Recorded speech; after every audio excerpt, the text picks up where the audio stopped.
Weezy got another banger video, right? We gotta look at it because we just gotta. 101 MvM tips. 101 ways to succeed in MvM. Okay, succeed.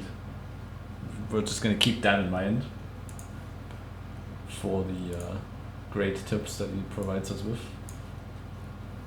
So MvM has a lot of weird quirks to it, and to this day, most of them remain relatively unknown. Scatter enough wiki entries or community forums, and you could maybe get a mental encyclopedia, but that's... It's a great tip right there. You have to load this in fucking Chrome. So Firefox YouTube has been so ass. It's just constantly buffering, and it makes no sense.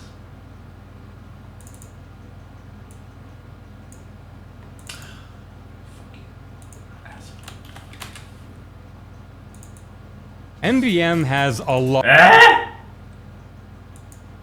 how you know I don't use this. A lot of weird quirks to it, and to this day, most of them remain relatively unknown. Scatter enough wiki entries or community. Like, why even show that?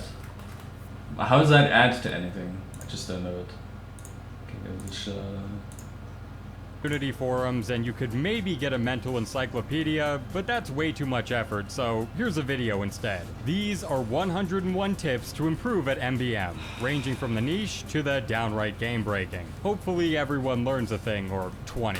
Alright, here we go. Robots will take fall damage in the same way that any regular player would. This can be exploited through the Heavy's knockback rage upgrade. Just camp under a cliff, wait for the giant to fall, and shoot them to the moon like a defunct Tesla. There are two... I mean, the knockback rage thing as tip number 1, kinda, I don't know if it's just random or if he just places it highly, I don't know, but it's fun to use. You probably just wanna shoot them up at the highest point and then stop shooting them, right? Because the more you rage them, the more you limit the height they're falling on, so they're gonna take less fall damage. Or you might just push them into something where they just stop taking fall damage, like they land on a rock or something. So yeah, I don't know. A niche tip, probably not something you should be doing, other than fucking around. I don't know how this is this succeeding you in MvM? No. Two ways to spawn in a sentry buster. Get 15 sentry kills or do 3,000 sentry damage. Fun fact, self-damage via the Wrangler also counts. So if you need a mid-game buster, you can get one on the fly with enough bloodshed. It's mid-game buster? I don't know how that's helpful to... I mean, if you have a lot of downtime maybe and you can spawn one in, but I don't know why you would want it. The medic's probably not gonna need it. If there even is a medic, so what are you gonna do? You're just gonna have a buster around to maybe detonate on robots that are spawning? It's kind of niche thing you can do, just damage yourself at the beginning of a wave, and then as soon as the wave starts you can have a buster as well. Which, I don't know, if you wanna do that, not really an amazing thing, but okay, you can have a buster pet if you'd like. It's possible to cancel the Flog's taunt animation off of the robot's heads, giving you extra uptime while crit boosted and invulnerable. And while he, does that, he just nukes everything out of the fucking existence with the gas parcel, completely making his Flog taunt cancel thing and his crits irrelevant, right? Because he's just wasting them. But this wasn't actually a thing before, You could stand on robots' heads, and that would technically just stall them indefinitely, so Valve stepped in and they said, hey, no more standing on heads of robots, so you get automatically pushed off, which created this whole taunt cancel thing. But yeah, a nice thing to do and to know how to do it, but you gotta nail it, right? So you gotta nail it the first time. If you just fail at it and then you're just sitting around not having used it, you just waste more time, and it's kind of, if you do it correctly, cool. If you don't, sucks. You can set this up by either detonator jumping, throwing yourself off the high ground, or through buying jump height upgrades. The higher the better. If you run into a group of robots while using the stock Medigun's Uber, all of that block damage will be converted into shield charge. If you're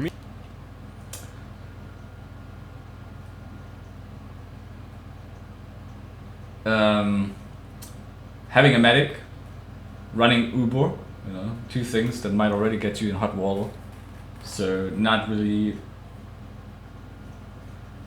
something to succeed with. Maybe if you're good at using it and people accept it that you do it, but might also just, you know, give you that look, that angry look of the particular players. Meter's empty, try purposefully running into enemy fire while Ubered for an easy fill. The engineer is... But it's a good way to just shield bash, yeah. You just use a shield, Uber in, get another shield. Right? You could also charge it on just any damage, so Sandy bosses instantly charge it as well, which is pretty cool. And should technically not really work that way, right? Like, you're invulnerable to damage, but somehow the damage you take charges your shield. I don't know if this is intentional or not. If Valve one day would fix this, then it never was meant to be, but I think it's supposed to be like this. I don't know though. is given infinite metal and instant building construction at the beginning of each wave. You can abuse this to give your teammates an ocean of free ammo before the round begins. Got a teammate who's treating you like shit?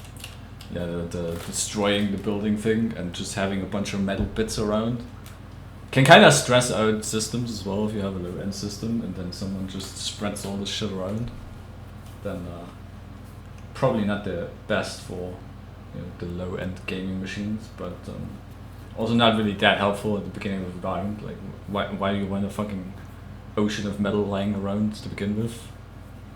You're gonna have full ammo, you're not gonna run out of it in like the next 5 seconds, so more of a joke thing to do. Shit, switch to pyro, max out air blast force, and give him a bit of buster retaliation. Aim at a 5 o'clock angle for the best results. That's a great tip, right, to succeed in MvM. Griefing, I wholly support this method of getting back at players. So this is indeed the best tip. You're gonna get kicked anyways, may as well go out with a bang. If you try to switch classes in the middle of a wave, you normally won't be able to. You can bypass this by typing retry in the dev console. Upon rejoining, you can choose a new class. You won't be able to refund any of the credits that you've already spent, but it does open up some degenerate strategies. When tank busting has... He mentions degenerate strategies. I don't know what exactly he's talking about, like... Well then, hey, you could retry and then pick pyro and then grief as degenerate, but I don't really see any other use. Other than maybe mid-switching to another class, like you have your upgrades split on one class and then on another one. So let's say you're,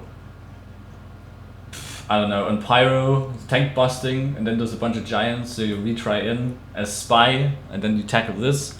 But is it really worth it? Is it like necessary? I don't know what exactly point of that really is. But yeah, you can retry into the game and switch class. Just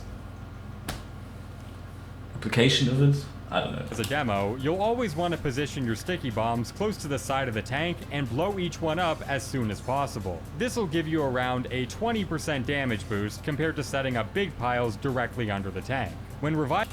Yeah, I don't know about the numbers on this. I have heard it before that stickies just do more damage on the side of the tank for reasons that I couldn't explain to you. I don't know. But it's more of a min-maxing thing. Demos on tanks, I mean, it doesn't really matter that much. Probably not. If you wanna just keep it in mind, sure. You're probably not gonna have the chance to do it all the time. But, alright, I guess. Diving as medic, spam click the reanimator instead of holding one click. Constantly refreshing that initial meter boost will get your teammates up much faster. Spy has the high... Yeah, I don't know about this reviving thing. It's just... I don't think it's intentional. You're just abusing like a broken mechanical system. It's kind of stupid too. So... I don't know, if you like to do that, okay. Highest baseline aggro in the game. Almost every robot will immediately target you the moment you make your presence known. In the late game, you can max out health regen and resistances to become a long-ranged aggro lightning rod, taking all the attention away from your team. A few years... Spy thing is nice to know, but you probably should use it in more of a smart way instead of just being there and distracting everything. If you wanna draw aggro to save your team, that's alright. You don't really necessarily need full resistances for that, but you could just build a tank thing and you just have your team do everything while you just eat the damage. I don't know if that counts as succeeding or not. It's more of a mechanic thing for Spy that you should probably learn when you're playing Spy and how to use it, understand it, right? Back, Valve removed the ability to inspect your teammates' upgrades during a game. You can bypass this barrier by dying mid-wave and stalking whatever player you want to check out. All of their upgrades will show up on the weapon tab. The demo Once again proving that Valve's updates to MvM are just useless, pointless fluff, right? If they really removed it because of harassment reasons, then they didn't do shit, okay? All we need to do is just join spectate and we can still see the upgrades and say, oh my god, this guy has max ammo capacity on wave 1? We should kick him! We should go to his profile! We should dox him on the internet because of it! Or, I don't know, call him stupid. It's just pointless shit, okay? They should have never done this update and removed that ability because it's just useless. Demo Knight is supposed to be the only class in the game to be granted both damage and crit on kill upgrades for his melee weapons. Supposed to be. If you upgrade the half Satoichi on the demo, equip the melee on Soldier, then switch classes, the upgrades will carry over. You're now a wave 1 Soldier Knight. Pair it with the yeah, that's an exploit, right? It's not really a crazy tip specifically because you still have to dump a bunch of money in an upgrade for a melee weapon on Soldier, which isn't really something that you primarily use as Soldier, right? So effective in a niche way, maybe in a funny way, joke way, maybe. Can you do better by just using a rocket launcher? Most definitely. Conch and the rocket jumper for free mobility, and to be honest, it's not that bad. If your team ever gets wiped out at the front, the NG should buy 1 tick of metal capacity and an upgrade canteen. That's a large enough metal pool to place both a sentry and dispenser and get them booted up to level 3 in a couple of seconds. Much faster than rebuilding manually. I mean, that's kind of a general tip for MvM to begin with, right? If you don't have ammo capacity and then or metal capacity and not a canteen, you can't build 2 buildings. Wow. Okay. Doesn't really have to be when you're getting pushed back, just do it anyway. Just general things that you should do as engineer. 4 button not working? Try holding down the FN key while pressing it. Alternatively, head over to Options, Keyboard, scroll down until you find the class-specific tab, and look for the Toggle Player Ready option. Here you can bind it to whatever you want. There are some parts... Insane, right? For the laptop gamers out there, the function key to actually have the F button functionality surprisingly did get overlooked by some individuals. I can confirm that, and yeah, finding the option in the key bindings is also a challenge for certain players, so it doesn't really matter that much.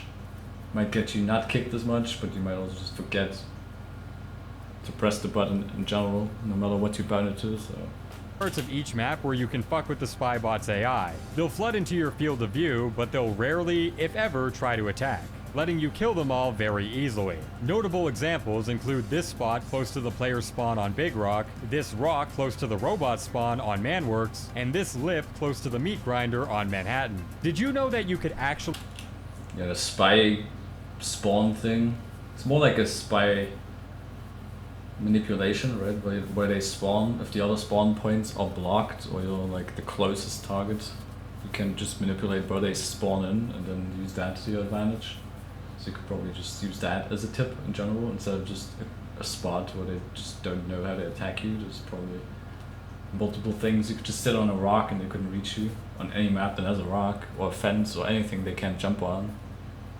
So survive Sentry Buster explosions. If you buy max blast resistance on heavy and the medic has max overheal expert, you can tank the hit. On Manhattan, there are yeah, Sentry Buster tanking works with a lot of things.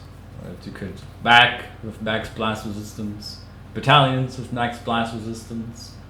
Then you have the inherent resistance on brass beasts, right? Or I think that the Natasha also has a resistance thing on it, so you can tank that too. You don't necessarily need a medic with max overheal on you. Or, yeah, you could just not explode and bust them, other than, you know, showing off your cool survivability. But yeah, many ways. Several periods where giant demo knights will rush their way onto the field. As long as everyone stays behind this fence, they'll crash into the wall every time. Get a demo to put a trap up near the ramp and they'll almost always walk into it, assuming the bomb isn't immediately in view. Each point of... You could also just put the stickies right down there where they're crashing in, right? If you're already making them crash into the wall, so you don't need to put them on the ramp. Depends really on where the bomb is. Like if the bomb is somewhere over there on the right, they might just charge towards that instead of just on the wall. But generally they will charge in there. It's an okay tip, just for placements for stickies basically. But that's just like wave knowledge wise. The Canteen Specialist upgrade reduces the cost of buying canteens. However, refunding upgrades doesn't undo those purchases. So you can max out the upgrade, buy the canteens at a discounted price, refund your credits, then only buy 1 point of the upgrade. By doing this trick, you can save up to 60 credits per wave. If you ever get Again, this is like an oversight or an exploit, right, where you just save on the money, then refund, and then buy just 1 point, which, yeah, you save on that money, but you also get less duration on your canteen use, right? So I don't know, that's 60, maybe it adds up over time, or you can just use more afterwards, but I'm just way too lazy. I would be way too lazy to just do that and then refund and then just get 1 point again and then rebuy all my upgrades. Picked by a toxic group on the last wave, simply go back to the mission select menu and deselect every mission except for the one you were kicked from. Check the join game in progress box, then queue back in frame 1. You don't get banned from a lobby after a vote kick, so good chance you can make your way back in. If you stand... Great tip if you're in the same region, right? If I join a Virginia server, the chances of me getting back into that Virginia server, not as big as getting back into Stockholm server or Frankfurt server, you know, regions that are close to me. Like if I get kicked from a Hong Kong server or some other server across the planet, I'm probably not gonna get back into that, because, you know, the priority is still in my area before I go anywhere else.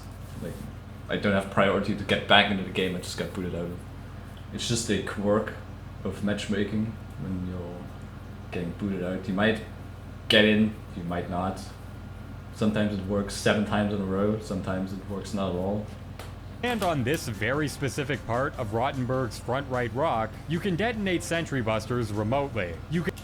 Yeah, he detonated it remotely, you know, the teammate didn't expect it and he blew someone up, which is something you should probably consider when you're remote detonating busters. Because, you know, it's called griefing. You can also do this on Manhattan with max jump height. Just hop onto the crates up here and you'll trigger the buster. Yeah, you can also do it on that red barrel and you can do it over that steel beam. We've seen that last time in a DeVille video, right? Where he did it there. There's plenty of those spots. Is it inherently that great to do? I mean, there's a lot of action going on, right? There's demos coming from top, so you would probably be better off just focusing on that with your sentry instead of dicking around and doing this shit.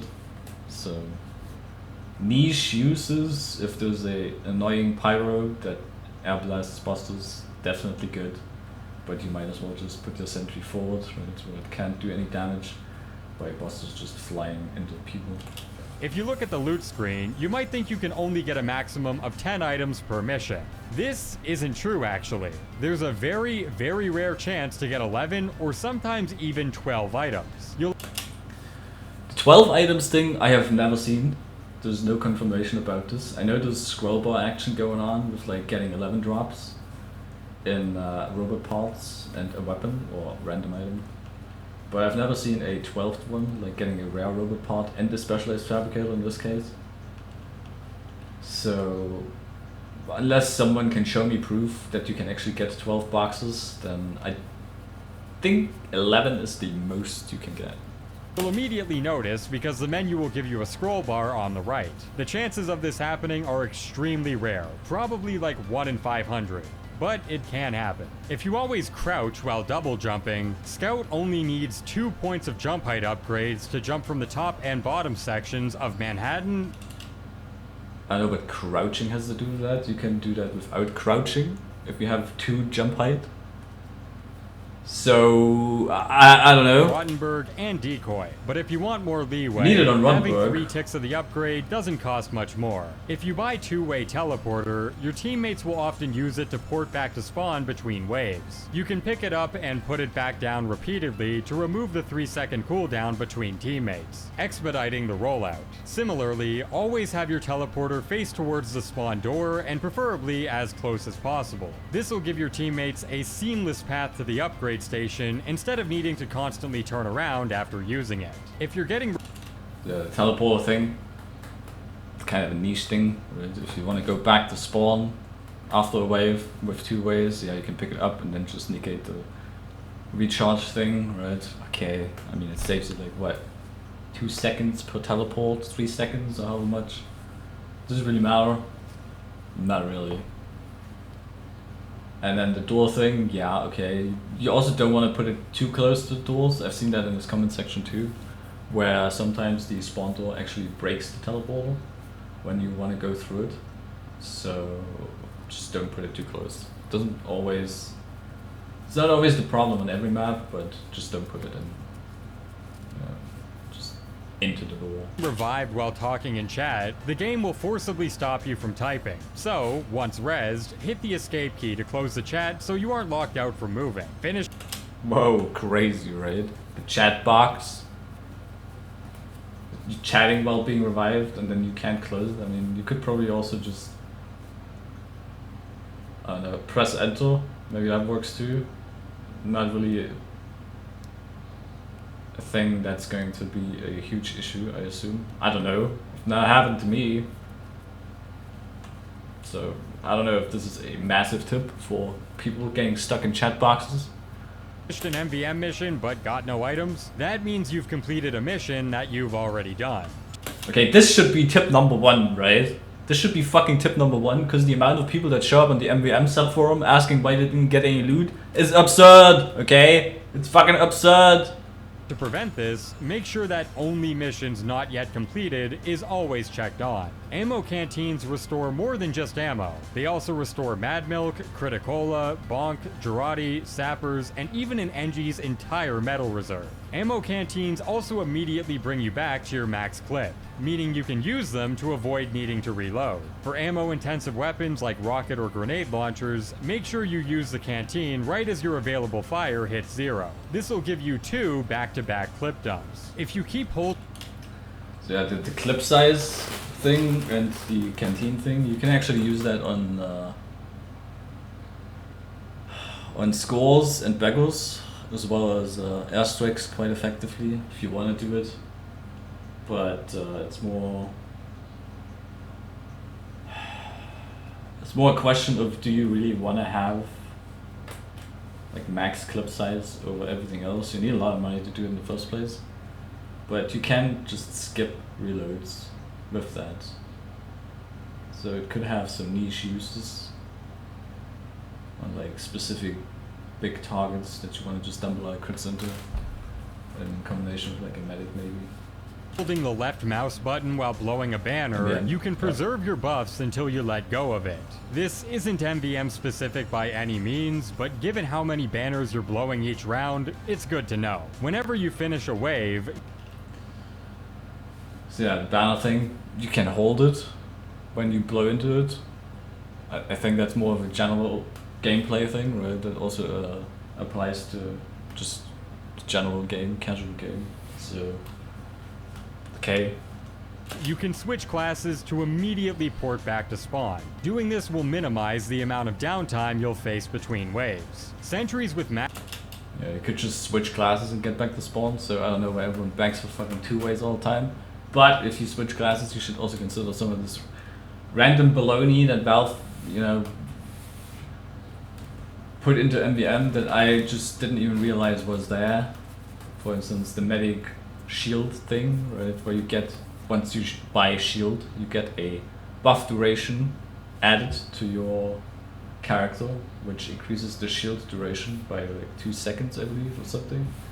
So if you switch classes and then switch back to medic, that buff is gone. So your shield, instead of 10 seconds, it lasts like 8 seconds, or it's 12 seconds to 10 seconds, something like this. You lose some time on your shield, which is something you probably don't want to do.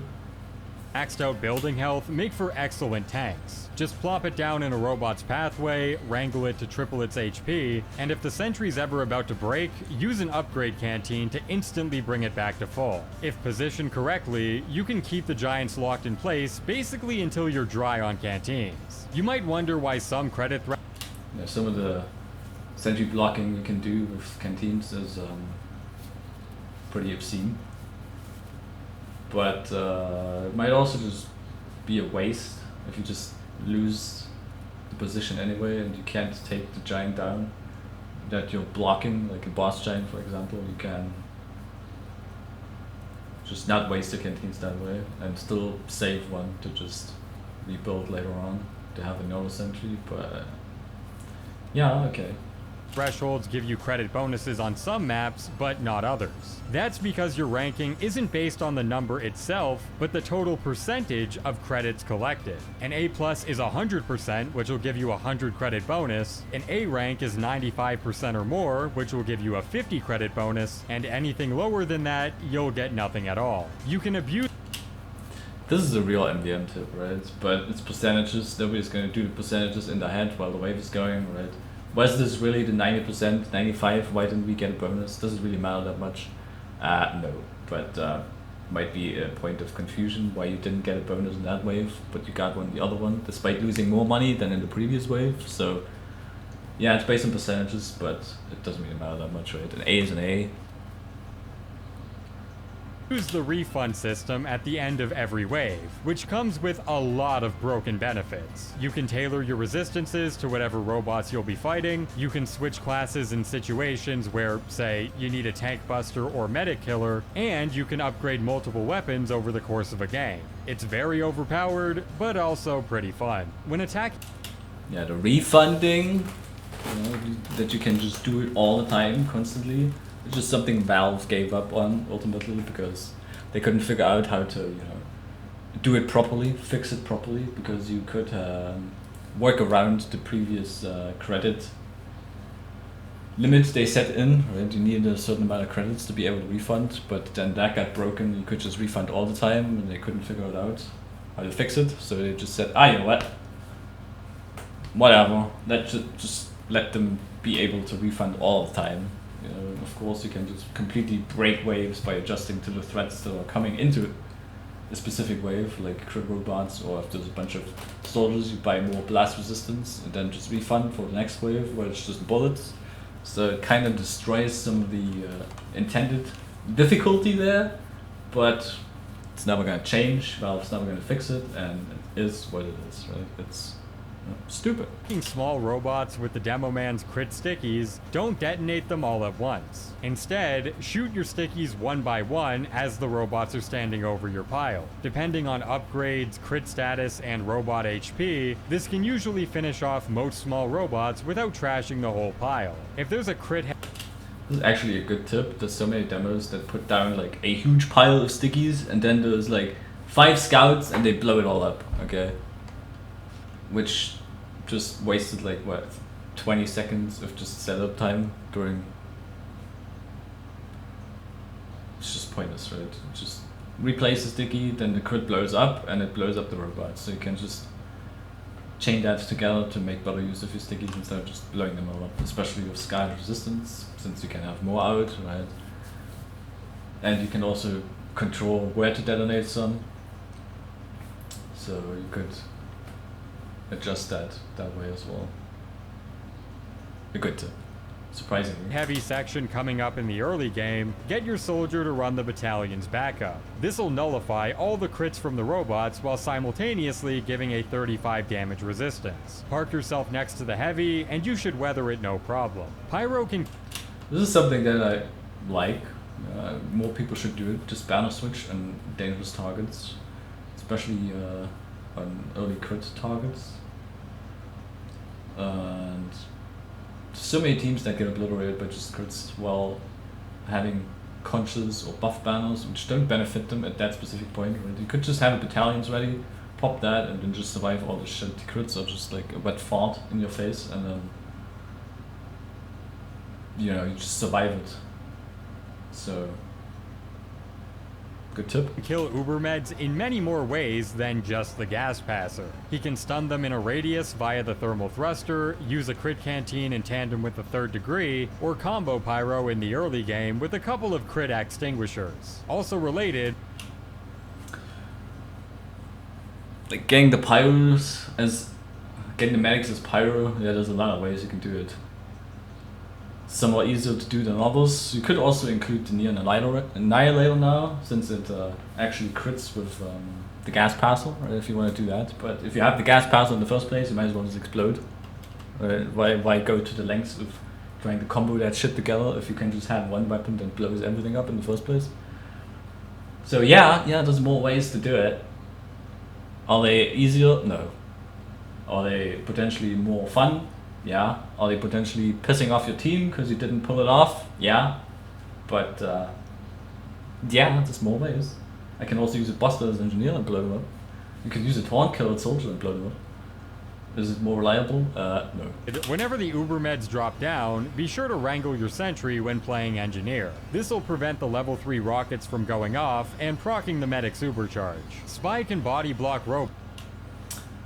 So yeah, wrangling sentries, you know, when the medics come down so you don't accidentally trigger them. It happens to everyone. It's not really that big of a problem unless you're fucking at the hatch maybe, so you should take it into consideration for times, but it's not really that big of a deal. But I guess it's a good tip, right? Because nobody likes to get Ubered and then destroyed by giants. Robots just by standing in front of them while disguised. They'll catch on after a couple of seconds, but as long as you have your dead ringer out, you won't die for it. This can also be used to clump up small robots and get more of them within a sapper's radius. Big rock... Yeah, I think you can actually even... I don't know, don't quote me on that, I haven't really tested it. You could stall better on that when you just like stop them for a time and then just nudge back a little. Right, so the robots just keep walking into you, but they might not detect you as fast, but I don't know if that works. But yeah, you can block them, clump them up together, and then use Zappo to have a better effect of your range, even with just 1 point. You can get more robots together, but they're also in your face, so they could at every time just detect you and just blast you away. There could also be a teammate behind you that triggers them to shoot into your face, so it works, but it's also dangerous to do because you don't really know what's going on. Rock is best known for having this large rock in the center that acts as a permanent invisibility mode with a proper teleporter setup. But it's not exclusive to just Big Rock. You can do this on the right side rock on Rottenburg, the crates on the back of the first point on Manhattan, and the really narrow rock on the left side of Manworks. As long as you have a teleporter up there and you never fall off, the robots won't target you. If you've already... Yeah, that's a great tip there, right? Exploits, God Rock mode, nav mesh abuse, whatever you want to fucking call it. The most boring way to play the game, I don't know. Make up your mind. Is it a tip?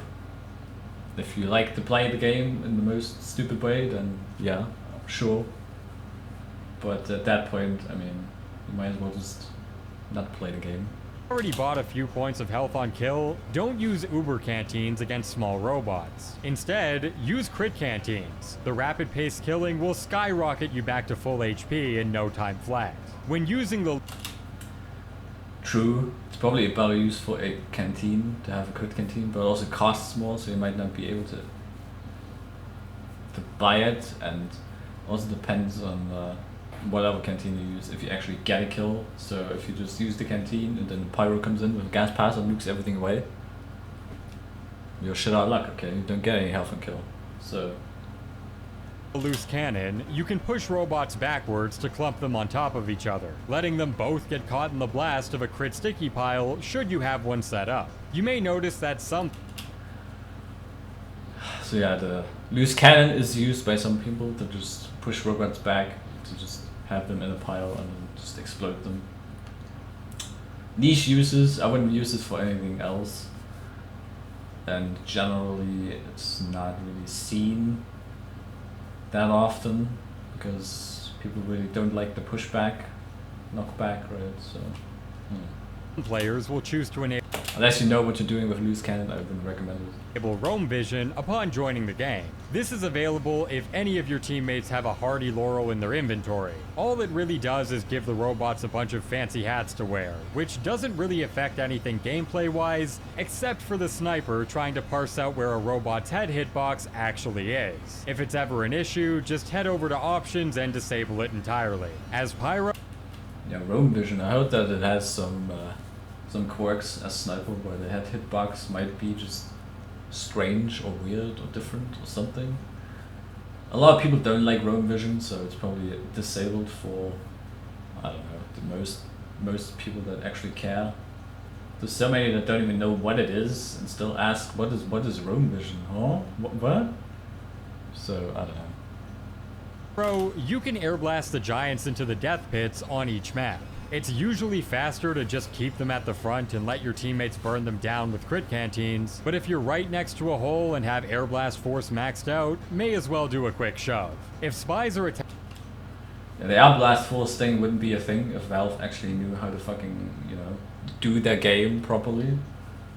So they rebalanced how everything worked, right? And then they broke air blast, so it's broken, it's been broken, and giants shouldn't be affected like this by air blast force, even if it's not maxed, right? You shouldn't be able to just launch giants across the map or bosses across the map with air blast force, so this is something that's broken.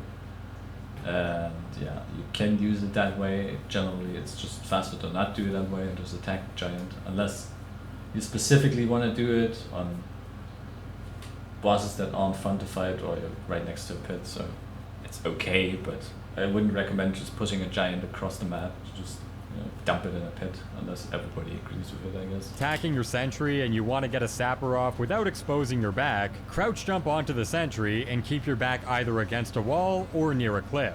This will reduce your chances of getting backstabbed and give ample time for your teammates to come help you out. If you're waiting a while... You could do that, or you could just, I don't know, fight the spies, run away, build another sentry, pull it away, take it away, just, I don't know. If you don't want to die, you can also just use it. Uber Canteen is engineer, if there's something going on, yeah, okay, if you don't want to die, you can do that, you can sit in a sentry. While for robots to drop down while playing heavy, drop a sandwich. Your teammates can pick it up mid-fight when the robots start attacking. If you want to... You know, the sandwich dropping thing is the most MvM tip ever. Okay, it's definitely not something that exists in the base game and should just be a general thing that you do as heavy in the first place. When you have a sandwich and there's somebody that might benefit from it, you might as well just drop it. It's not really specific to MvM, but alright. See all the loot that your teammates got without waiting a full minute to go through the animations. Simply wait for the loot screen to pop up, close it, reopen it, click on everybody's profile, then close and reopen the menu again. What would normally take a full minute now takes like 5 seconds. Whenever you use a... If you really care to see what other people get and then want to be fast and see it and get the fuck out of there, okay, sure, you can do it that way. It only shows that it's already determined what you got the moment the mission ends, right? So it's not, oh, you get to this player and then it decides on what that guy got. No, it gets immediately decided and then You can just look at it that way. Consumable item in TF2, the game will automatically switch you to the last weapon you had out prior to using it. We can abuse this with the Spycicle. If you take out the knife, switch to the sapper, use it on an enemy robot, but then get burned immediately after, you'll still have access to the knife even though it technically should have melted. You can Kind of an exploit, right? Because the knife shouldn't be existing, but the game doesn't know what to switch you to because you don't have anything else to switch you to after that. And so it just switches you to a knife that you shouldn't have. And I don't know why you would want to be using the Spycicle in the first place, because it doesn't really benefit you anything other than not being able to attack with your knife when you don't have it. And that small percentage of, you know, not being set on fire. Okay. It's more of a quirky, broken thing than an actual tip. But weapon specific, yeah, it works out. use the Thompson against giant medics to drain their uber, preventing them from popping when at low HP. The closer you are, the more uber you'll drain. When using It's actually something that I started doing quite a while ago with the Thompson draining, but it never feels like it actually works right. You don't really know what the charge rate is as well for those giants.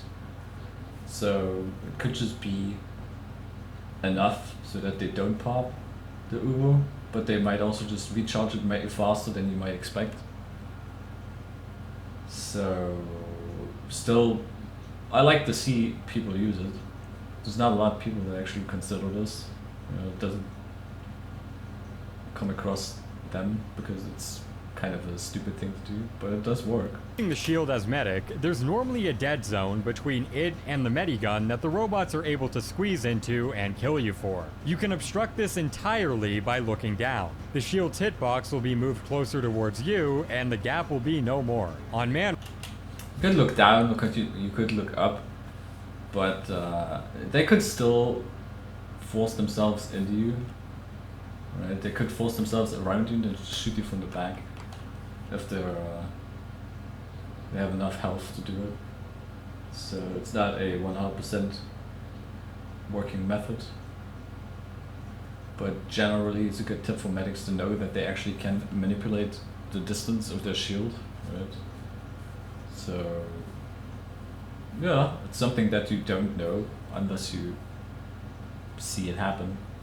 works, the engineer can place the teleporter inside of the spawn room. Muscle memory is not kind to this one. If you It's kind of a niche thing for manworks, right? You can put it into the spawn directly, probably just an oversight.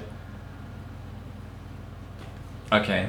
max out the heavy's projectile deflection, any bullet that collides with a projectile will immediately dispose of them. This works especially well against giant rapid-fire soldiers. Just crouch, aim for the balls, and all the rockets will be deflected. Upgrading...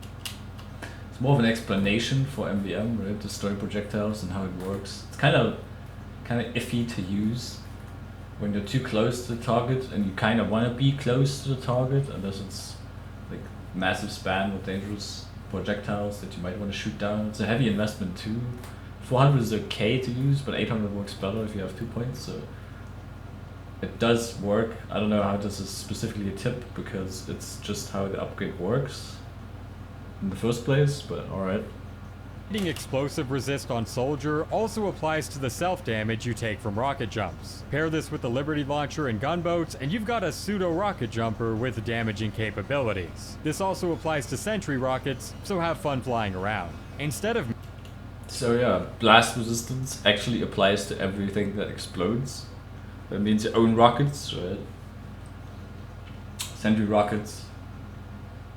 So if you like to jump around, you probably want to invest into blast resistance over other resistances. I wouldn't specifically go with the gunboats and the Liberty Launcher, because there's more weapons that are beneficial towards just playing and completing the game than a weapon with negative damage, like a damage penalty. The gunboats have some niche use for some people. I've seen it used effectively, but banner overall probably benefits your team better. and yourself too. Like so many people swear unconscious in the first place. Maxing out the Uber charge rate on your Medigun, equip the Uber Saw, and buy some swing speed instead. Leech off a Sentry Buster or a non-lethal robot, and you can get a full Uber in like 5% of the time. You might already know.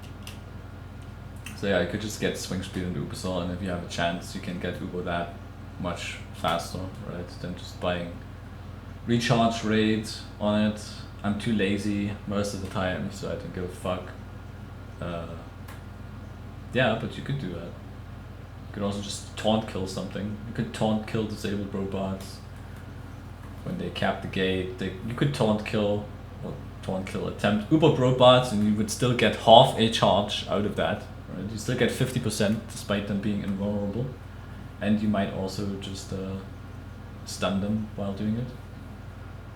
So yeah, that also works. Oh, that you can ghost upgrade the soda popper to get an extra 10% firing speed when you otherwise couldn't. But what you may not know is that you can do the exact same thing with the Scottish Resistance. Equip the stock sticky launcher, leave spawn and switch to the SR, go to the steroid shop and buy a non-sticky launcher related upgrade, then, once you see the weapon switch behind the menu, buy 2 ticks of the firing speed upgrade. Normally you can only max out at 35% faster firing speed, but now the Scottish Resistance will be at 40%. While this may seem minor, it'll usually let you pump out an extra crit sticky whenever you're setting up a large pile. If you're dead ring— Whoa, crazy, right? Ghost upgrades. Probably a thing that shouldn't even exist in the first place. I don't know why they have it in there. I don't really care, I don't really do it, and is that big of a deal? Not really. I don't really care if people do it or not, but whatever, I guess. It's there if you really want to switch your weapons every time you want to fucking do that.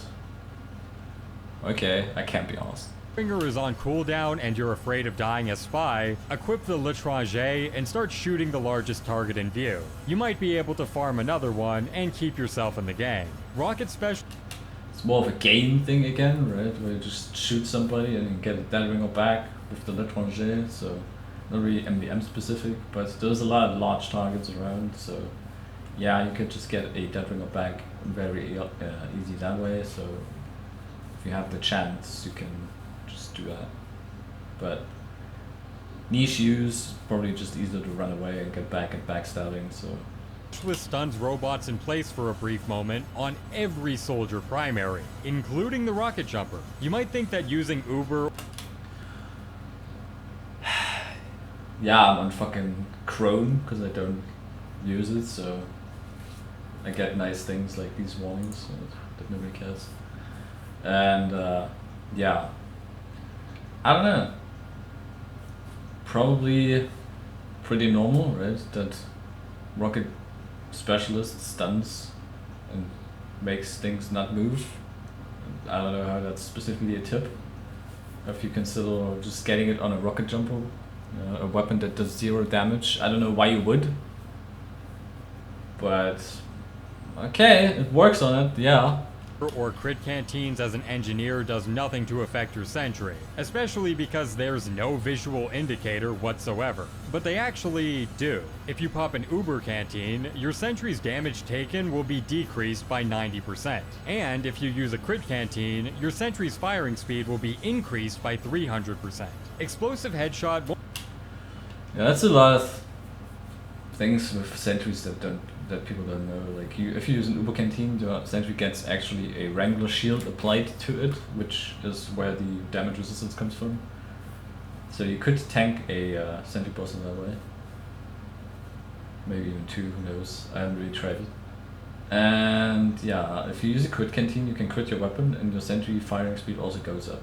So it shoots faster. You can use that in some niche ways as well. Won't just deal damage to any robots within a radius. It'll also slow them down. Make sure to find the easiest head to hit, so that way all the other ones become less erratic. If you need an easy— Yeah, if you didn't notice that the exploding headshot, slows robots down, then I guess it's a tip for you, but I think it specifically says it. I don't know. I don't play sniper. I don't care enough to fucking find out. But it does slow robots down, yeah. Wow. Easy tank buster for just one wave, switch to flog pyro, max out damage with a couple of crit canteens, and look up towards the top of the tank while getting as close as possible. If you're being bottlenecked by a tank wave, always keep this strategy in the back pocket. When a giant... So yeah, if you look up at an angle at the tank, you potentially do more damage, but the reasons for it are just, you know, Valve jank again.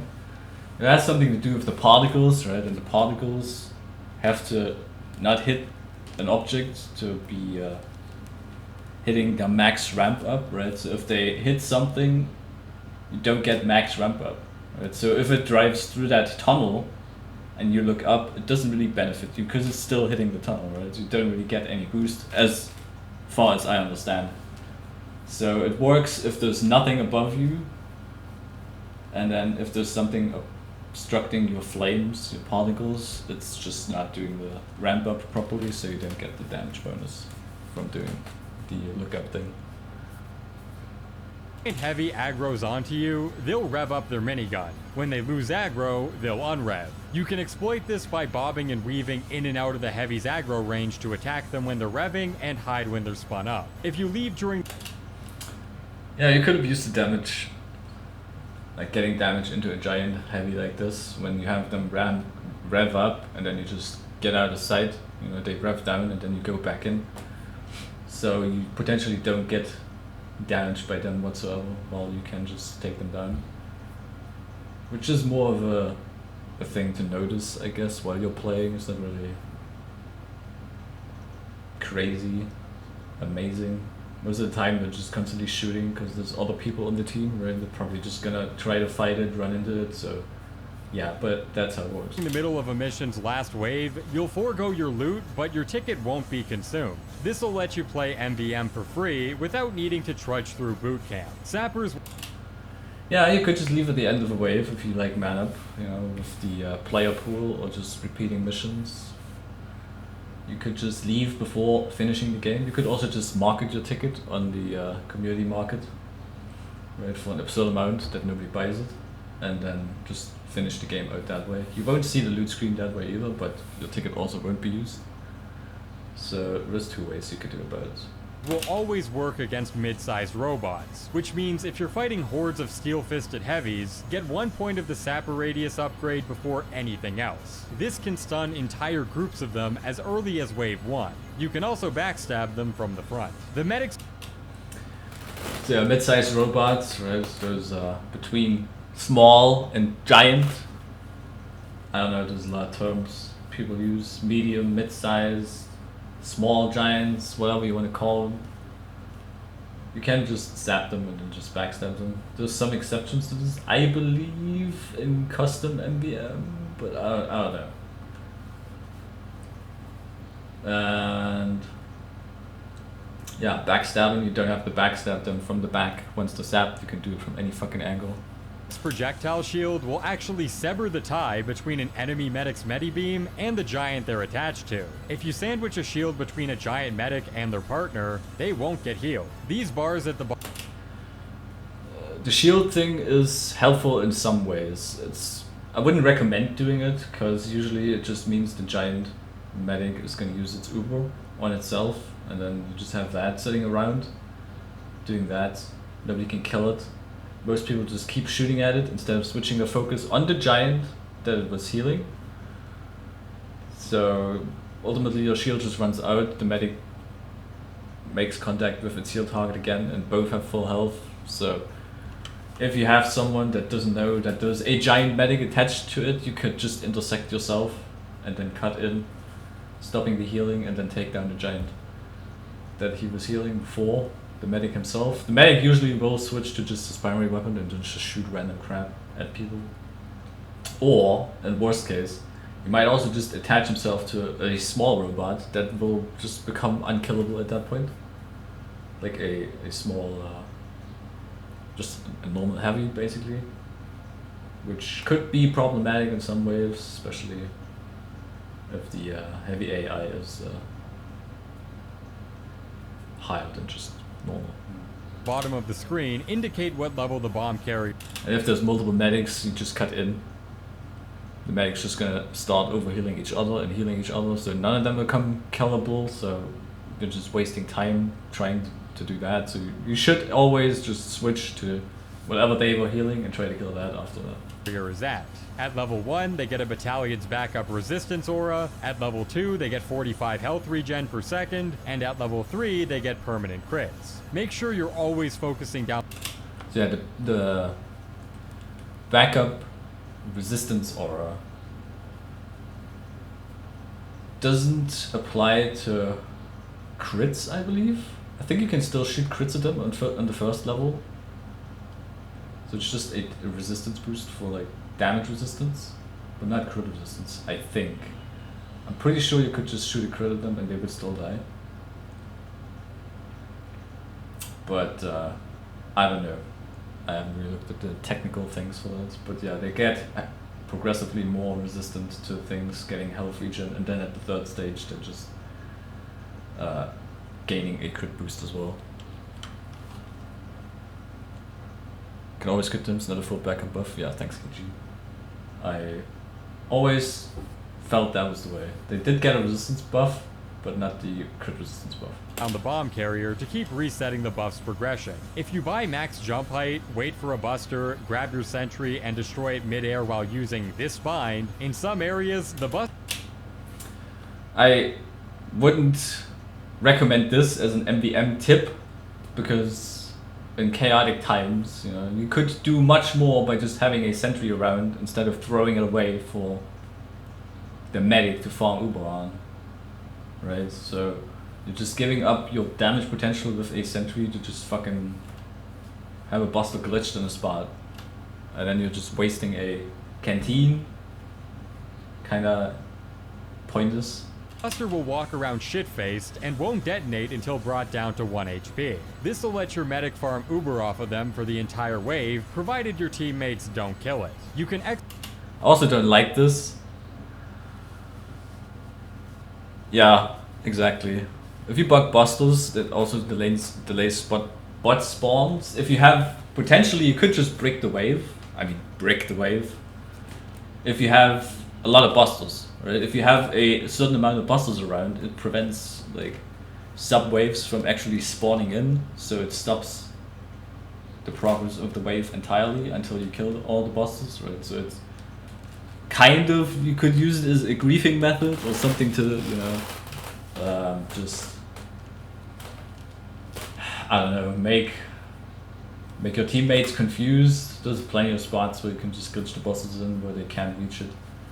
Around maps, you can do it in several spots. I don't know all of them. I just see it mostly used on Empire there. You could use it on several other spots in Empire or Manhattan. And I think you can use it here as well, like early Rodenburg over there on the right, and then other spots too. Just depends on a position that the buster is trying to reach your sentry but can't reach it, and it's also not too high for the buster to not be able to find your sentry and just automatically detonate. So exploit, basically, for minor gains, for medics if you have medics, or you know, if you like to farm just damage on the busters. Exploit bosses using a medic stock medigun and a spy. Max out Uber duration. So yeah, the medic thing is kind of broken. And Uber canteens, get a spy to disguise before the fight, wait for the boss to aggro onto you, and then use your Uber charge and canteens on your spy teammate. If done correctly, the boss will only focus the medic and never turn around, which means your team's spy can infinitely backstab the giant for the strongest DPS in the game. If that's... I don't know if this is an exploit, if this is a game mechanic quirk or whatever, because medic also has high aggro draw, right? So in a way, when you heal the spy, you take his aggro away, because robots focus medics over the heal targets, right? Like if I would heal a heavy, the robots would be not shooting the heavy after a while and just shoot me when they see me, right? And the same way it works with the spy. So I think it's more like a game mechanic thing, but it's kind of busted. Since, you know, spy is fucking overpowered as shit if you just let him get away with that. Backstab chaining, like they do it here. It's kind of cheap, and defeats like a lot of giant difficulty, right? But yeah, you could do it. It's kind of nice for spies to just have a cool time, you know, to show off the fucking mad DPS at some point, especially against giant bosses where you usually get maybe 3 stabs, 4 stabs in, then they target you, you have to circle around like a lunatic, might not work out, you get blasted away, everything goes to shit, you get upset, you know, instead of just, you know, having a medic just suckle you a little bit and then you just get to slash away at the fat bitch, okay? Yeah. It's too much work, just get 6 Brass Beast heavies spamming crit canteens. This'll burn them down in about 15 seconds. Can't see the Crit canteens also works, right? I mean, the crit canteens, the powerful, cheap, especially in late game, if you have fucking heavy stacks, yeah. Those giant bosses, they're gone. Robot health above the giants? Try this command. Can't see the robot HUD at the top of the screen? Try this command. If the Manhattan gate capturing... Yeah, I don't know why they don't just have these commands baked into like options again. MvM's been around for like an eternity. Just give us options to enable this and not hide this shit behind fucking commands. Just why? Sound won't turn off despite all the capturers being killed. That's a decade-old bug that still hasn't been fixed. Try this command. If you ever...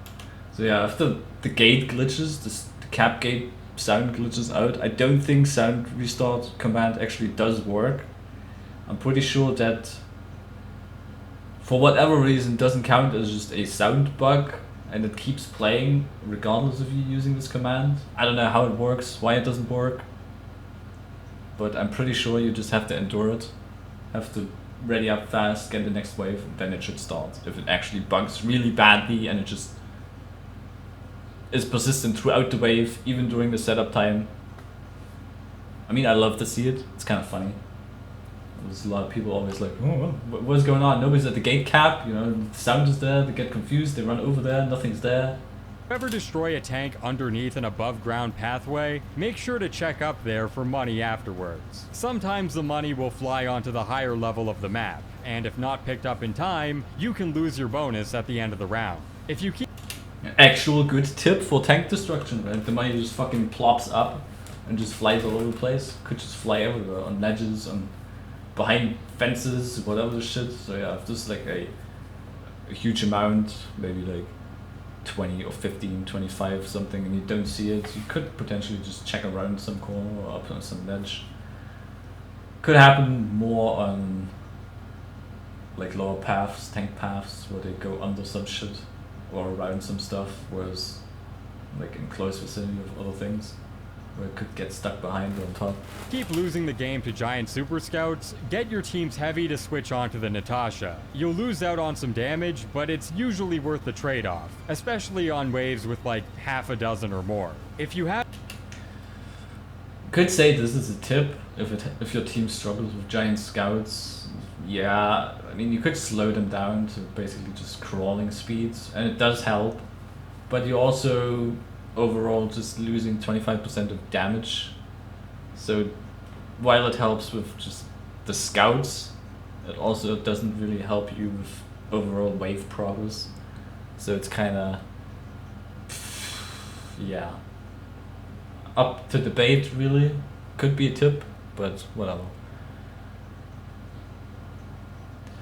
Can just stand on the tank while the tank explodes to instantly collect all the money. Yeah, that's true.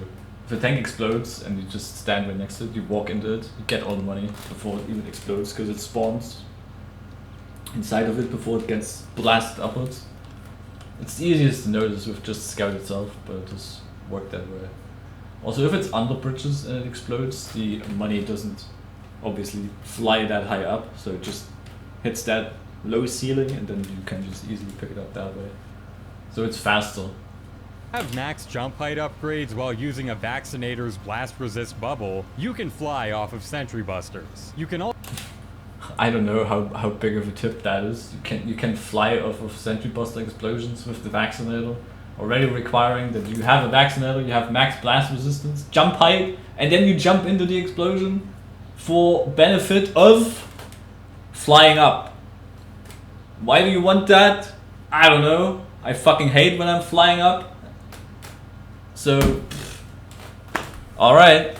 Also use the vaccinator to stick your teammates in walls. Simply buy max jump height, have a teammate kill bind with their reanimator clipping through the wall, jump and crouch at the apex of it, then insta revive with the vaccinator. If done correctly, they'll be stuck in the wall. Also, I don't know how big of a tip that is, that you can glitch people in the ceilings that way. Okay, maybe funny to some people. Maybe funny to just catch some guy off guard that doesn't know how to kill bind or just switch classes. But okay, yeah, I mean, sure. I don't actually know how it fucks with targeting. Robot targeting might be a thing. That they just don't know where you are if you're stuck in a ceiling. But I think they can still see you, right?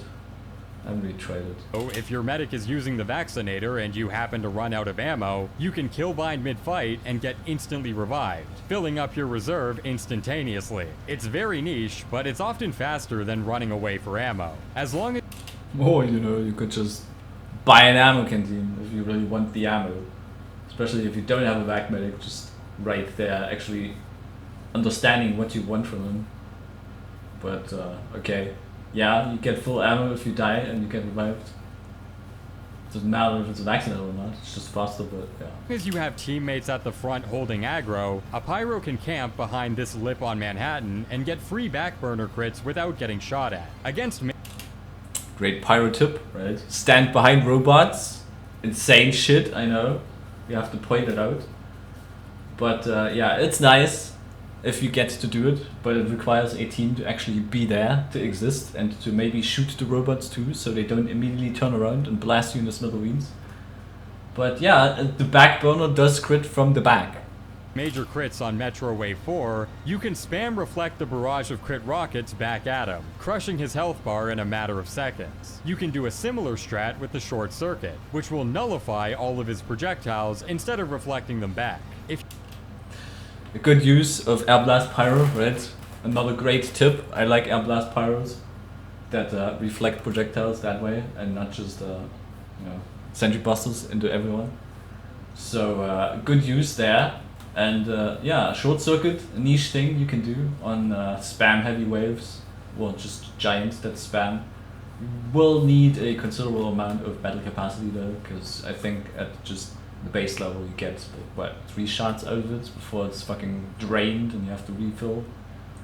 Not the worst thing, but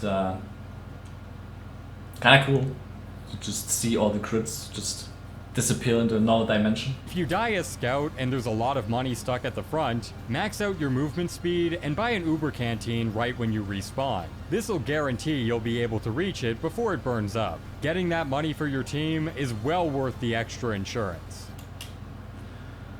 I mean, we could just argue about this. Is it good? Get more movement speed, get a canteen. I mean, you could also just switch to the bunk if you're in that situation, right? Just bunk through the teleporter and then run in without having any substantial monetary investment into it. But okay, I mean, you can do that. You could also just not give a fuck about those 10 credits off in the distance while your team struggles against robots and help them. But up to you, I guess. Some pyrobots reflect rockets in MvM, and some don't. You can track these tells based on the eyes. If they're yellow, they'll almost always reflect. If they're blue, they'll reflect at much lower rates, or not at all. When fighting giant demos as a the air blasting, reflecting, right? If they're constantly shooting flames, they're never reflecting, right? The eyes has to do with the bot AI, so normal robots don't air blast as often, right? And then you have advanced AI, like the yellow eyes. And then I think the red eyes, if there's red eyes, I believe there's red eyes. That's the hard AI, right? Which is just relentless. So I wouldn't consider just standing in front of them to shoot rockets unless you're into just getting your ass handed to yourself, or you're potentially out to kill your team, which, you know, on occasion. We can't really say everyone wants that, right? You know, you want to piss people off, of course you do. It's MvM. So yeah, you can still work around this in a way by just not being in the field of view, right? You could shoot around corners so they don't see it coming. So that way you can still kind of work around this air blasting thing. My criticism for this was that half to 2/3 of this was fluff, which is informational. I mean, in a way, it's not really MvM specific tips, more than things that are funny or make some quirky things happen, or it's just, I don't know. Is it 101 ways to succeed in MvM? Probably not. Is it interesting things about MvM? Potentially. There's some game-breaking shit in there, yeah, which I wouldn't recommend just randos to just do bugging bosses for instance, you know. Oh man, I saw this thing by Weezy and I'm gonna bug all these bosses, it's gonna be so cool. We lost gate 1, how did that happen? I only threw my sentry away. And my team got flanked. But look at that funny buster over there. Isn't that cool? Isn't that cool? It's cool, right? Mobile class, try circle strafing around them. Worst they can do is hit you with the residual damage from the rollers. With enough movement speed, you'll avoid any and all direct pipes. On Empire Wave... So you could just circle around pipe demos. I'm not exactly sure how AI affects this. I'm pretty sure soldier bots actually like pre-aim, right? They know, they see where you're going if the AI is high enough, so they actually do track your movement. I think pipe demos don't, but I don't 100% know. But yeah, you can just strafe around them and then just avoid projectiles. Or, as I like to do it, air blast. 2. Place 3 crit sticky piles on the catwalk before the round begins. This will let you one-shot each of the giant crit bowmen, which almost always cap point A if not dealt with immediately. So yeah, you could do this with just crits, or you could just all make a fucking huge pile up there. You have so much time until the next bowman shows up, so you don't technically need to have the crits specifically there. You're just focusing on these huntsmen from the top anyway, so you don't really have to have 3 piles. You could just make a huge pile. You could also just angle them so the giant gets blasted downwards and then just dies by fall damage or kills the teammates down below, which is also extra funny, by the way. So yeah, just many ways you could just deal with this, really. You don't necessarily need 3 piles with 3 crit stickies, which, you know, the prerequisite is already using a canteen or having a medic that has a crit streak, which isn't always the case. Same deal for Empire Wave 4. Place 14 crit stickies in a pile on the catwalk and detonate them one by one when the hordes of small demo bots start flooding in. Also on So yeah, this small wave control, right? You have stickies that you just replace and then the crits just kill whatever comes from top. You could do that on many waves, not specifically just the 4th wave. You could also do that just on any wave that has flanks coming down if you really want to, but most of the time demos are just down below. Dealing with giants, right? Empire Wave 3, get your NG to place the sentry here before the round begins. Now that is a proper position for Wave 3, okay? That guy that we saw last week, which had a sentry over there on the ramp position, right? Doesn't really cover proper angles, right? This can shoot over at the gate, can shoot down there, and can shoot down there. Right? If you have it on the ramp, and the spawn is kind of fucked, right? If you have one in the corner and down there, you might not be able to shoot to an NG that spawns over at the gate in time. It really depends on the spawning, but is, in my opinion, a better position, right? If you just have it on the rails. And but personally, I like to just go down under the arch and just sit down there, because when NG's spawning, I'm just right there and I can just deny them building the sentry right away as well. So I don't just rely on my sentry on my own to do the job. I also, you know, supervise everything. This'll target all the NG bots that teleport early on into the round, preventing the rest of your team from needing to back. Like right here, there's a level 3 down there. Probably a engineer spawned in, built a sentry, and his sentry was too busy dealing with the right one and the down one. Right, so that engineer actually had the time to build up a level 3. So you can prevent that if you're just active while dealing with this, right? You could be down there and be in the mix, just dealing with this and preventing anything from going up in the first place. Track. Pick up the money too if the scout's a new player. Good chance he won't notice it. Yeah, most of the time the money just picks itself up somehow. There's some niche cases where the money actually remains and you can grab it. I mean, it's just 4. I just lost 8 down there because they destroyed it and I didn't give a fuck, so. When sharing a crit canteen with a teammate while tank busting, don't keep your medi beam attached to them. Instead, use the crit canteen, then immediately dump your whole needle gun clip into it. Or if you... I mean, if you have a needle gun equipped, then yeah, you can do this. If you have a crossbow, you can still do it. It's like, what, 300 damage you can get into there if you really want a fucking canteen in this. You could also just snipe at something else or shoot at something else. A better tip would probably just be to use mad milk, right? And then you just milk shit with crits, right? So you get more heals out of it because you are crit yourself. So that's something to consider if you use crit canteens as well. So it's a good combo with mad milk on your needles. You've upgraded your melee, get a couple swings in. Whenever a robot levels up or occasionally gets a kill, they'll do a taunt. If they're holding a weapon that normally has a taunt kill effect, they won't do the animation, but the hitbox will still be there. Why is he telling that people? Now they know. Now we can't see them fucking dying to random taunt kills anymore. What the hell, man? This is the worst tip for everyone that plays MvM. The worst tip. How are we supposed to, you know, see the funny thing if everybody knows to avoid the funny thing? What the hell, man? Unbelievable. Don't get baited. You can shoot Rescue Ranger bullets through your sentry if you buy the projectile penetration upgrade. Yeah, you can shoot through your buildings, you can shoot through teammates to heal your buildings, you can shoot through robots to heal your buildings. And yeah, you could potentially just shoot through your building, to heal another building, and then to damage a robot. So yeah, the penetration just goes through everything on this weapon, I think.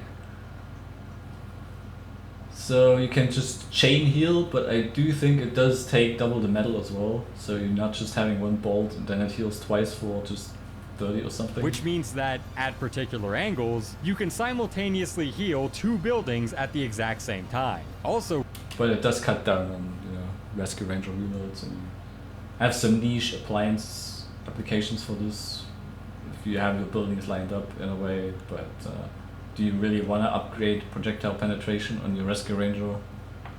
Probably not. But if you make use of it, you can. It's the same thing. You could just buy projectile penetration on your Crusader's crossbow and then just heal multiple teammates that way, right? Instead of just having your medigun attached to one and then not being able to heal the other. But then again, you don't really build Uber off of that much, and no shield off of that much. It's kind of a niche, neat thing to do, and it works, but is it amazing? No. with the Rescue Ranger, you're normally marked for death when running around with your sentry in hand. You can remove this weakness by maxing out crit resistance. Even on waves without any blue outline bots, it fills a niche. On wave 7 of So yeah, if you have a Rescue Ranger and you're particular about, you know, moving your buildings, having that crit mark for death debuff, you can just buy crit resistance and just basically remove the entire danger, or almost the entire danger of just getting one shot by snipers or anything. A splash rocket just hitting you, bullets from across the map. It's good. Good. destruction, a tank spawns at the end of the wave. Once all the soldiers are dead, you have enough time to kill bind and buy back in so you can get a full fridge worth of crit canteens. If everyone does... Yeah, this is just a min-maxing thing, right? If you have downtime because Valve's missions are borderline boring, you know, until the next wave, sub-wave shows up, you have like half an hour, you can take a bath, go shopping, then yeah, you could just kill bind and then just go back to spawn, buy canteens, write a novel, leave mean comments on videos. You'll shave about 30 seconds off the end of the mission. You can do a similar thing on Bot Bash Wave 6. Once all the robots are dead and the layout looks like this, kill bind, buy back, max out crit canteens. Much faster giant kills at the end. If you're using the airstrike... This is also a prerequisite, you know, if you you need to know how to upgrade if you want to make this effective, right? If you're already wasting a bunch of time buying back in all the time, you're not gonna have money to fucking upgrade in the first place, or your upgrades are just dog shit, okay? This buyback and ammo canteen or crit canteen spamming or whatever.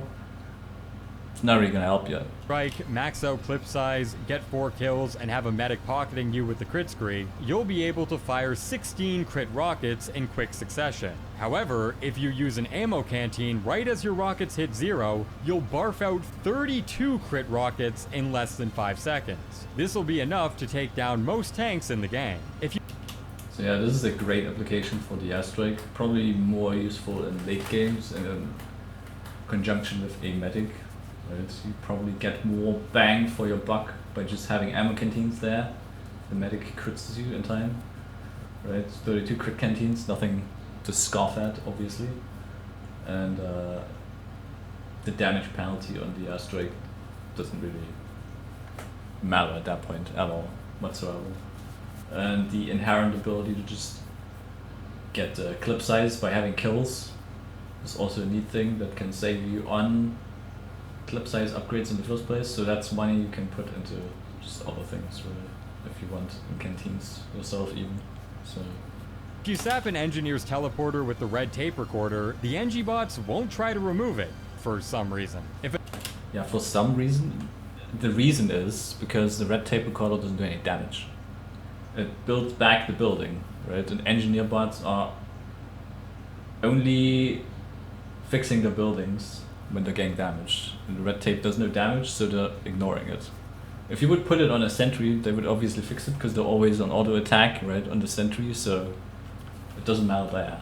But they just completely ignore the teleporter because the red tape doesn't do any damage. Is it an upgrade to the stock sample? Debatable. It's kind of nice on some community MvM where you have sentries on tanks, right? Where you could zap a sentry with a normal stock sample. It would take a lot of time for that sentry to actually die. But then if you have a red tape, it just builds down that sentry, right? Disappears, and then you can reuse it on the second sentry that might be on the tank or robots again. So you have eliminated a threat there, and then have your sample return faster. So it kind of depends. Sometimes you just want to have the thing do damage over not doing damage, and just rebuilding, debuilding it, whatever you want to call it. If a demo has a giant sticky pile to kill a giant soldier, please don't stand next to it. If you're running... You love to see it, right? When stickies just get spread. People are probably getting really upset over it. I mean, I find it just hilarious when it happens, because I don't give a fuck about sticky piles, okay? I'm not gonna wait for your sticky pile to just destroy random shit. I don't give a fuck, okay? Why would I? Is it not nice? Probably. But, yeah. It's funny. Running low on ammo, be cognizant of when and where your teammates die. You can feast on their ammo carcasses for an easy re-up. Against... So yeah, just looking out for ammo if you want ammo. I mean, in this case he had specifically ammo canteens. He saved on maybe using one while picking up ammo from somebody. It's kind of neat and useful. There's some occasions where you can actually make good use of it with soldier when you're low on ammo and you see some ammo out there. You can use your last rocket to bring the ammo pack closer to you, so you have more ammo in the long run.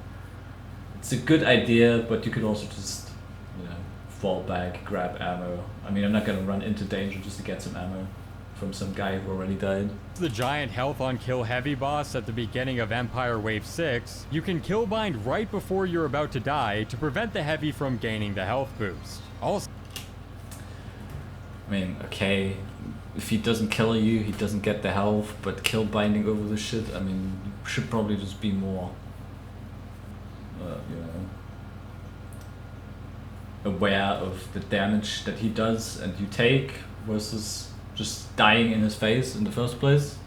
So after killing the heavy, you can max out jump height to quickly get to the top floor and burn down all of the giant scouts with one crit canteen. They'll usually cap point A if nobody goes up to stop them. So yeah, there's a niche thing you can do with heavy too, where you just get max jump height, jump up there, you use whatever you can do to deal with them. If you have the time, okay. Requires that everything goes well in the first place. Alright.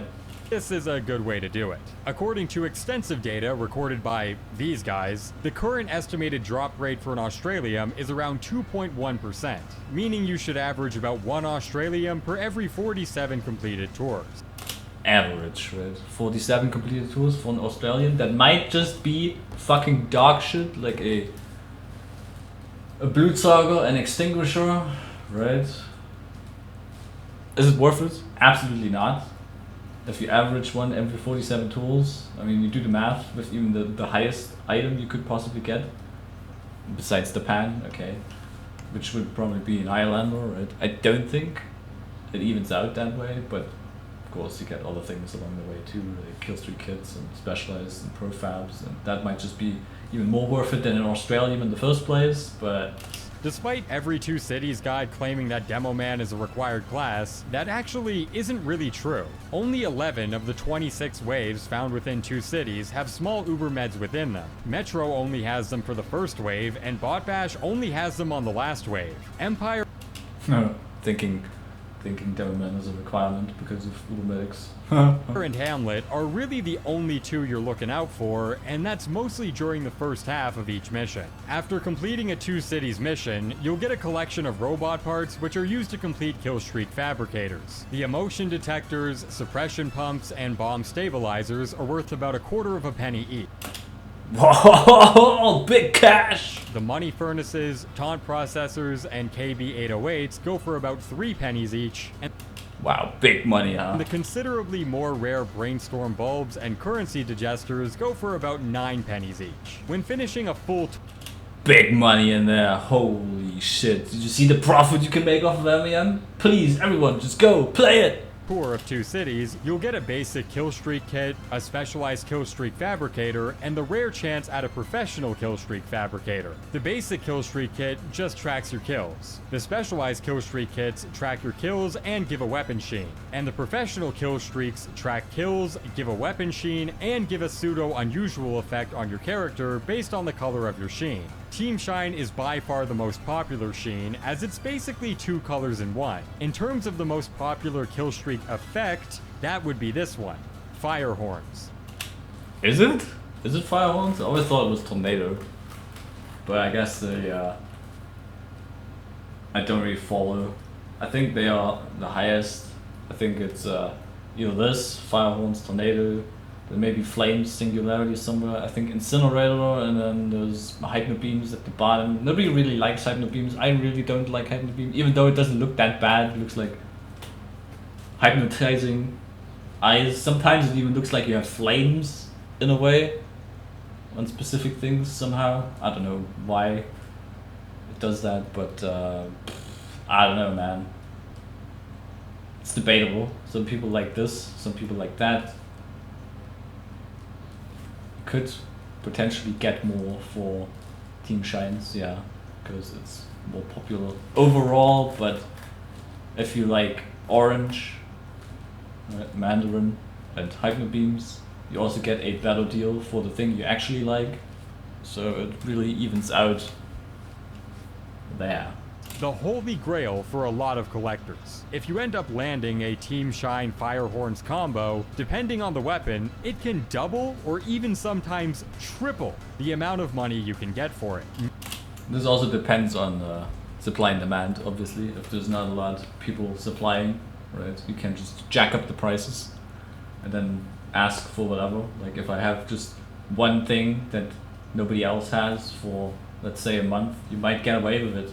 And then next month there's 3 of them dropping and the price just might normalize a bit more, so it really depends on what, on the time, you know, and the supply, and on a bit of luck too, like money conversions as well. Sometimes certain prices get converted differently into other currencies, so they might be lower compared to other currencies, right? Never vendor your kits without checking them first. Always look up the price for the sheen and killstreak effect combo. Well, that's a good tip. You should definitely check on markets before you do any selling, right? If you just see the lowest, oh my god, I can only get 30 bucks for this shit. Wow, this sucks. In reality, if you would have checked it, you might have gotten 100% more out of it, like 60, right? It might take a bit longer, but if you're pressed on money, you could just quick sell it for cheaper. But if you just, you know, want to maximize profits, you could just sit on it a while, you know, for the price that you actually want, and then sell it for that. Eventually, someone's gonna buy it for sure, unless you're outrageous with your pricing. Right? And finally, tip number 101, sub to the channel. The MvM content is by no means drying up. So that's it. Hopefully you all learned something today.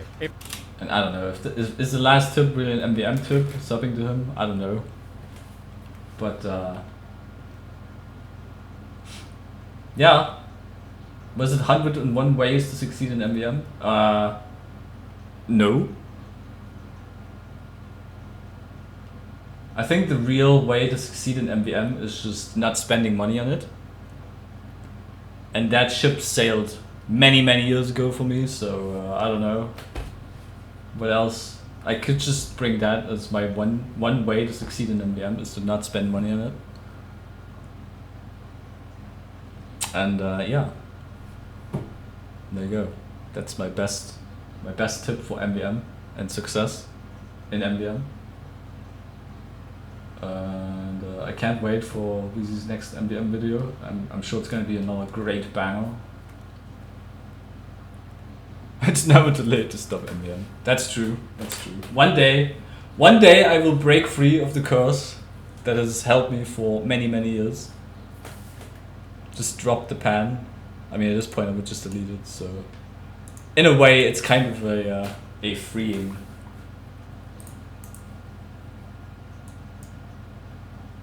Thing, right? To just want to be feeling that sweet relief of death.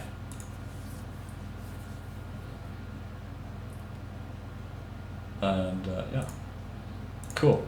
I think there was some good tips in there, just some no-brainers. I think it's just, you know, you gotta come up with some shit to make the 101 list, you know, for the clickbaity title. And yeah, I don't know, some exploits that I really don't like to see in there, especially for newer players who are just like, oh my god, I'm gonna do this, but overall it's gonna be detrimental. So it's not really helping you improve on the game or your team. It's just gonna piss them off and you're gonna be upset. And then I'm gonna see your post on the subforum where you're fucking bitching and moaning about, I can't believe I got kicked from MvM, I just did this thing that nobody liked for some fucking reason. Can you make a 101 ways to fail at MvM? You could probably make a bigger list than that if you want to fail at MvM. I mean, the biggest fail at MvM is already playing it, so that was number 1. Number 2 is spending money, right?